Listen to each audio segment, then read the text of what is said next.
ready? Okay, this will be our July 7th, 10 a.m. Briefing. Search and rescue operations are ongoing throughout Kerr County. We're using assets from local, state, and national first responders. Hundreds of trained first responders are working every aspect of this emergency. As of 8:30 this morning, we recovered 75 deceased bodies here in Kerr County, including 48 adults and 27 children. Of this 48 adults and 27 children, 15 adults and 9 children are pending identification. At present, there are 10 campers from Camp Mystic unaccounted for and 1 counselor. We continue to offer our condolences to those affected. Reuniting the families remain our top priority here on this operation. Please note that Highway 39 of an Old Ingram Loop remains closed to the public. Other than those who live in that area would not be allowed out there. I will now turn it over to Senator Cruz. City Manager Dalton Rice. Good morning, Dalton Rice, the City Manager for the City of Kerrville. As everybody knows, we are working in conjunction with the city under a unified command response and again, a lot of devastation. Our hearts go out to the families and the victims. We want to continue to work together as a community. We love the media support on this to be able to communicate that message, communicate family, communicate togetherness, and we really appreciate all the support in helping us be able to do that. Search and rescue, as the sheriff said, search and rescue operations will continue today from Hunt in North Kerr County all the way to Canyon Lake in Comal County. Now, we're only focused on the Kerr County side, but we wanted to talk about that because for a linear from Hunt all the way to Comal County in a straight line distance is over 100 kilometers. This is a massive field that is happening, and again, this is unprecedented flood events.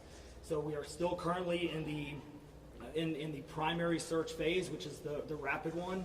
They are running it, we have different segments that are gridded out. Each one of those segments are taking anywhere between an hour to 3 hours, up to 2 kilometers for each segment. So what that means is they're running into a lot of technical challenges with terrain, with water, even potentially, with weather, in the rising fields. We've talked about this before. Volunteers stay out of the way because if we start getting weather reports and all the other complications that are out there, we then have to pull off of those search and rescue missions to be able to communicate to those volunteers to get off, to make sure that they don't become victims themselves. Those operations involve 19 different local and state agencies. In addition to conducting primary and secondary searches, they will be conducting welfare checks on areas in North Kerr County impacted by power outages. And when we say search and rescue operations, that is boat, walking, on the ground, dogs, drones. Again, keep personal drones out of the air. Helicopters. We do have other assets that are continuing to search as well. As of present, KPUB, which is the Kerrville Public Utility Board, is reporting continued power outages between Hunt and Ingram along the South Fork of the Guadalupe River in Hunt. In the South Fork area, there are approximately 40 down power lines and significant infrastructure damage. KPUB has brought in additional utility personnel to help with restoration, but it's not possible at this time when the power is going to be restored. There are some substations along with those power lines that we are still trying to get access to just from debris buildup or them being completely wiped out. So we do not have an estimated time on when those are going to be fixed. We continue to have substantial number of requests for volunteers, as I said before, and donation opportunities. We are asking those who want to volunteer to contact the Salvation Army in Kerrville by phone at 830-465-4797 or in person at 855 Hayes Street in Kerrville. Monetary donations can be made on the Community Foundation of the Texas Hill Country's website at www.communityfoundation.net. They have a Kerr County Relief Fund set up on that site. And I will now turn it over to the Mayor, Joe Herring. Thank you for being here. I need to tell my community and those families who are waiting, this will be a rough week. Primary search continues, and we remain hopeful every foot, every mile, every bend of the river. Our work continues. You need to know that we have been blessed with help from the community, from the state, and the nation. We have trained experts who are helping in this effort. If you want to volunteer, it is important that you contact Kerrville Salvation Army and register. Dalton gave that number, but I'm going to give it again. 830-465-4797. We need focused and coordinated volunteers, not random people just showing up and doing what they do. We need to work together. As Dalton said, donations have been flowing in from around the world to the Community Foundation. Again, that website is communityfoundation.net. Please follow the City of Kerrville's Facebook page for updates. They're accurate. We take a lot of time to make sure we send out information that will be helpful, not only to residents, but to those who are visiting. I've said this 100 times, and I will say it again. We need your prayers. We need your prayers. Thank you. And now, Senator Ted Cruz.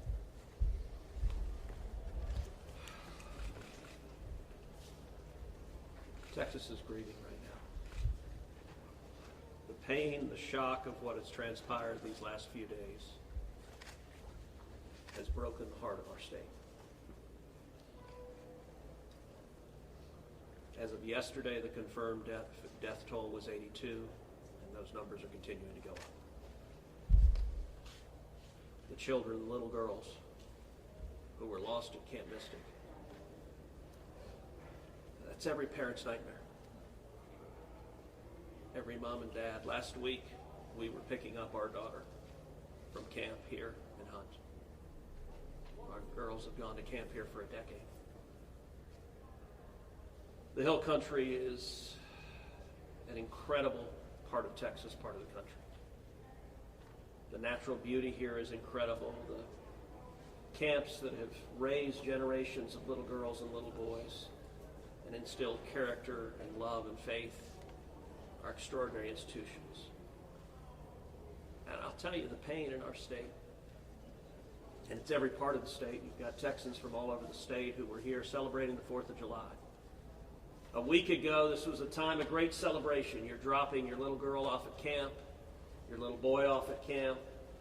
You're celebrating Independence Day. You know that your child is going to be swimming, and canoes, and horseback riding, and doing archery, and making lifetime friends. And then suddenly it turns to tragedy. For the last several days, I've spoken to multiple parents, scared out of their mind. What, do you know anything? Where is my daughter? There's still 10 girls and 1 counselor from Camp Mystic that are unaccounted for. And the pain and agony of not knowing your child's whereabouts, it's the worst thing imaginable. But I want to say, in the face of all of this, it is simultaneously inspiring. Every time there's a tragedy, every time there's a natural disaster in Texas, Texans come together.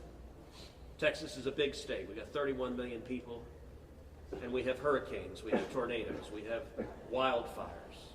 Tragedies hit this state, natural disasters hit this state, and without fail, 100 out of 100 times when that happens, we see Texans coming together, helping each other, engaging in acts of heroism. There have been over 850 high water rescues since this flooding began. 850. You look at extraordinary stories of Eagle Scouts pulling campers out of harm's way. I was just hearing a story of one counselor whose head was right at the water holding up 2 mattresses with campers on those mattresses. That kind of courage, that kind of selflessness. And then they're the first responders. The local first responders, I want to thank every one of the first responders at the local level, at the city level, at the county level, at the state level, at the federal level. In the first few hours of this flood, I was on the phone with Governor Abbott. I was on the phone with Lieutenant Governor Dan Patrick. I was on the phone with Nim Kidd, the head of the Texas Department of Emergency Management. And then I called President Trump. I called President Trump. He was having dinner at the time. It was still early in what was transpiring. And I wanted him to know, I said, Mr. President, everything we're hearing right now, this appears to be bad, really bad. There may be a very significant loss of life unfolding right now in Texas. And I will tell you, the President said, Ted, anything Texas needs, the answer is yes. Whatever assets you need, whatever resources you need, yes, let us know, and we will provide everything. Within hours, we had helicopters, over a dozen helicopters in the air.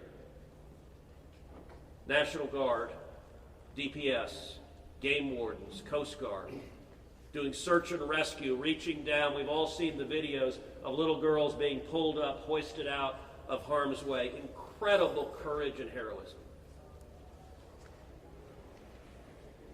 Search and rescue is the first stage, but the process of coming together and rebuilding is going to take longer. And I will say to all the grieving families, to all of those who've gotten the worst news imaginable, that your little girl, she's gone. I will say for many of us, those are friends and neighbors who've lost children. Got multiple kids who go to school with my girls.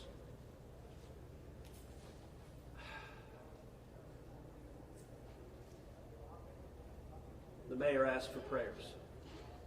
And I want to say thank you to the millions of Texans, to the millions of Americans, to the millions of people all over the world right now who are praying for Texas and praying for those parents. Going through this grief, it is going to take love, it is going to take friends and family embracing and hugging and holding them while they weep. And it's going to take the church.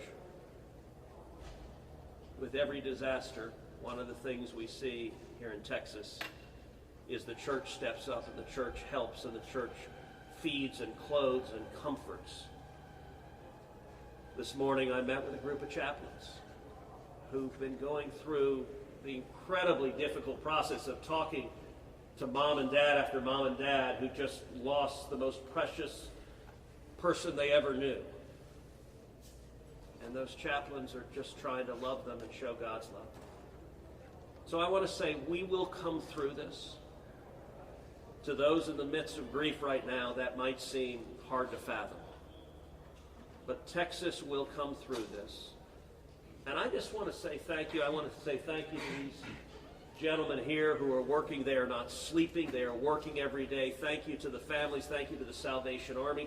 Thank you to everyone who is just reaching out and saying, how can I help? We will come through this, and we'll come through this together. Thank you. And now we'll take questions. Senator, you talked about how no kids here and you're taking your own kids to camp. Was it ever communicated to you that there was a need, that it was a priority to have a warning system so people have a chance to escape something like this? Well, listen, I think anytime you're dealing with major rivers, there's a risk of flooding, and there's always been a risk of flooding, particularly on the Guadalupe River. I will say, in the wake of every tragedy, there are things that are predictable.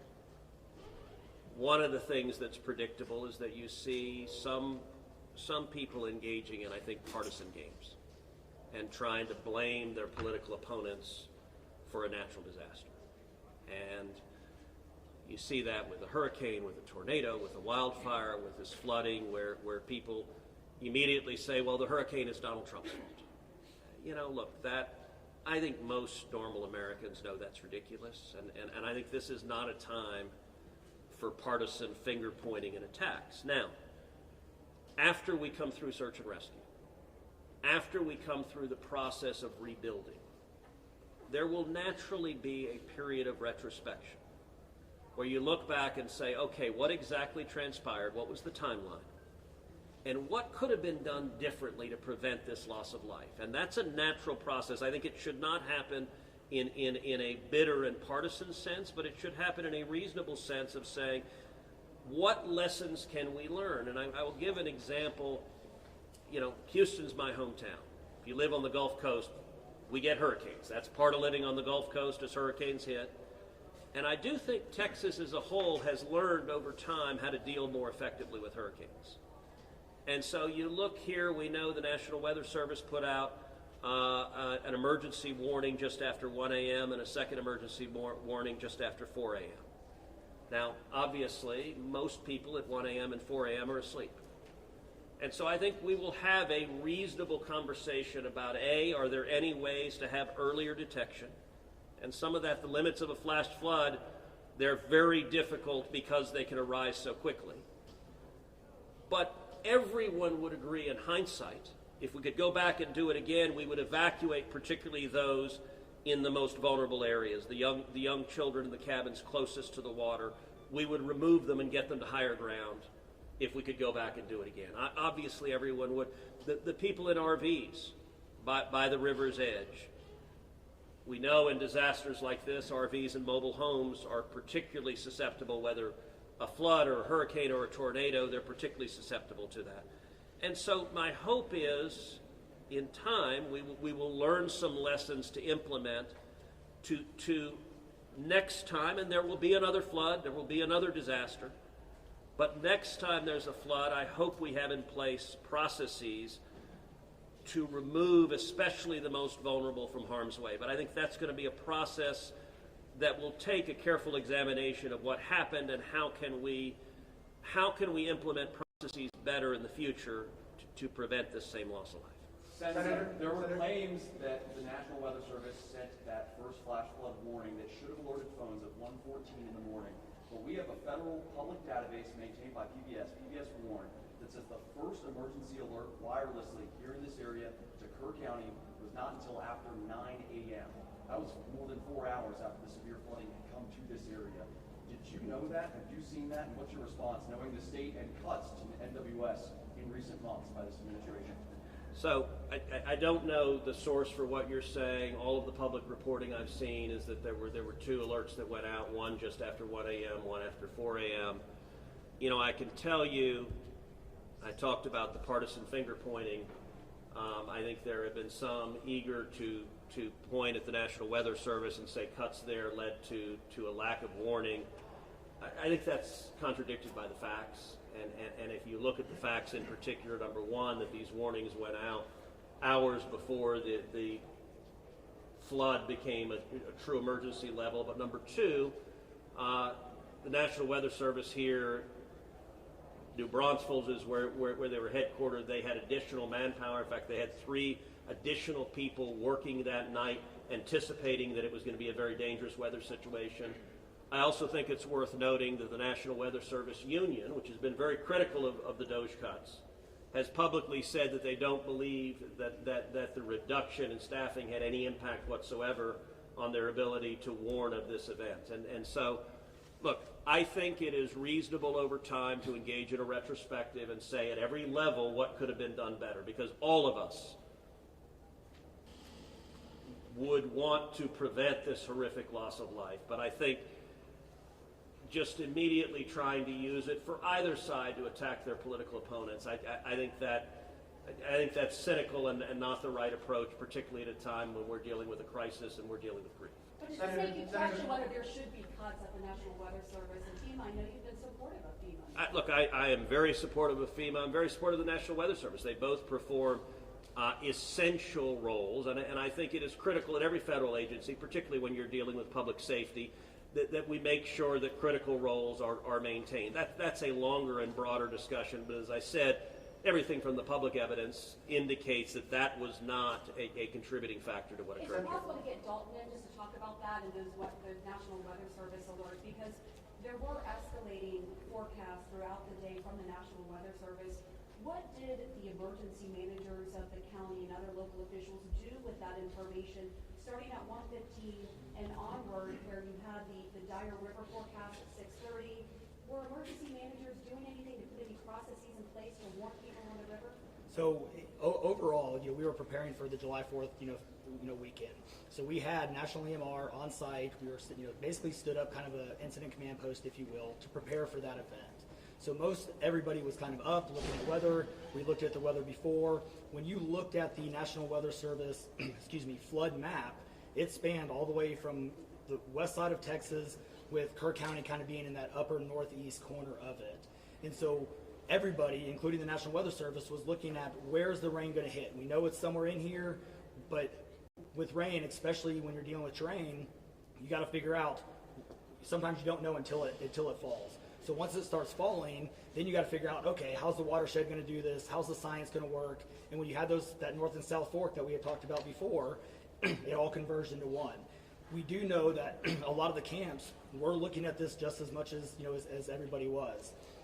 With the rainfall percentages, even the National Weather Service had looked at, and don't quote me on the numbers, but it was anywhere between 1 to 7 inches. We got significantly over that. And again, when it goes into very congregated areas and how that watershed shifts into the rivers, that impacts things. And so the camps, obviously, we've heard stories where campers were getting up. They were up at 3:30 in the morning. They were trying to move to higher ground. And the other interesting part of the terrain, and we've talked to UGRA folks as well. This is the headwaters of the Guadalupe. This is the beginning. This is where everything forms when it comes into the North and South Fork. And so as those things develop, it develops very rapidly, very quickly, and this rose very quickly in a very short amount of time. And so those campers that were able to do that, it worked. There's been the other question, and I'll just give this one out. Evacuations. Well, why don't we evacuate? Well, evacuation is a delicate balance, because if you evacuate too late, you then risk putting buses or cars or vehicles or campers on roads into low water areas trying to get them out, which then can make it even more challenging, because these flash floods happen very quickly. That's what. And so was there that in 1987, but was there any discussion to evacuate earlier when it wasn't too late? Was there any discussion about that among the officials? Sorry, repeat your question. Was there any discussion to evacuate or activate any emergency plans before it was too late, where it would be very dangerous like that? Well, so again, just like disasters in Texas everywhere, it's very tough to make those calls, because what we also don't want to do is cry wolf. We don't want to make sure that we activate it at the right time. It is very difficult, very challenging, especially with this. We're looking at 100 kilometers, right? That's a big straight line distance. That's not even along the river. These areas take a lot of time to get out to. So even when first responders were on the ground at 3:30 in the morning, and we had reports, we had first responders that were getting swept away, actually responding to the first areas of rainfall. That's how quick it happened. First responders who have experience, who are Swiftwater qualified, were driving to as soon as the rain started falling, were driving to these areas, and one of them got swept off the road. Was there any communication between 1 and 4 a.m. from local law enforcement to the camp saying, I know you can't get buses in an hour, but was there anyone telling the camp between 1 and 4 a.m.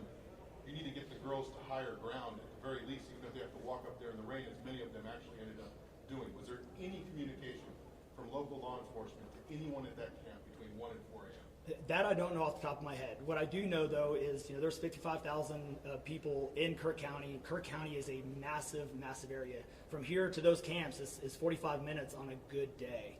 And so, obviously one of the big challenges that we have, even when you have cell service, a lot of those areas don't even have cell service. Radio communications towers, radio towers within the hill country, it becomes very challenging. So there's a lot of areas, especially when weather comes in, where cellular towers are down or you already have bad service. So there's a lot of factors that play and a lot of variables in there on communication that, again, I think as we work through this process, we know everybody has a lot of questions regarding what are the next steps and what's next. And I think all of these are all great questions.